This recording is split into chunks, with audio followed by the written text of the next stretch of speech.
आप सबको मालूम होगा कि रासायनिक खाद का पूरा नियंत्रण केंद्र सरकार के पास रहता है। केंद्र सरकार के माध्यम से ही सारे राज्यों को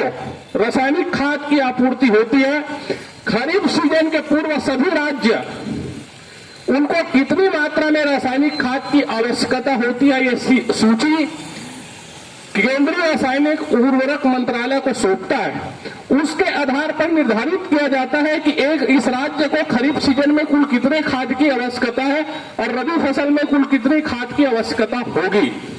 लेकिन इस बार भी पूर्व की भांति कांग्रेस की सरकार ने, भूपेश बघेल की सरकार ने खरीफ फसल के पूर्व 11,75,000 टन रासायनिक खाद की अपनी मांग पत्र केंद्र सरकार को सौंपा था कि हमें इस खरीफ सीजन के लिए 11,75,000 टन रासायनिक खाद की आवश्यकता होगी। आपको ये बताते हुए अत्यंत दुख हो रहा है कि जुलाई के समाप्ति तक 5,25,000 मीट्रिक टन खाद ही केंद्र सरकार के द्वारा छत्तीसगढ़ सरकार को प्राप्त हुआ है, जो छत्तीसगढ़ सरकार के मांग का आधा भी नहीं है। और इसी कारण से आज जो छत्तीसगढ़ के किसानों को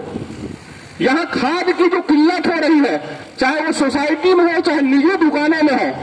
उसका मुख्य कारण यही है कि केंद्र की मोदी सरकार ने छत्तीसगढ़ सरकार के साथ सौतेला व्यवहार किया है। जब 11,75,000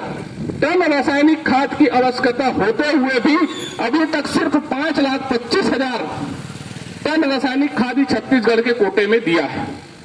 और ये आज की बात नहीं, आप लोग शुरू से देखते होंगे, इसके पहले भी धान खरीदी की जब बारी आती है, भूपेश बघेल की सरकार जब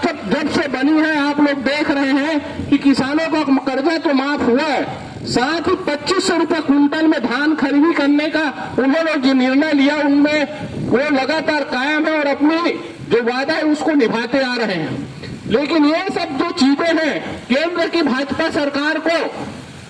बर्दाश्त नहीं हो रही है कि छत्तीसगढ़ की भूपेश बघेल सरकार किसानों के लिए काम कर रही है। इसीलिए आपने देखा होगा कि धान खरीदी के समय, क्योंकि एक संघीय ढांचा में जैसे राज्य सरकार धान खरीदी करता है तो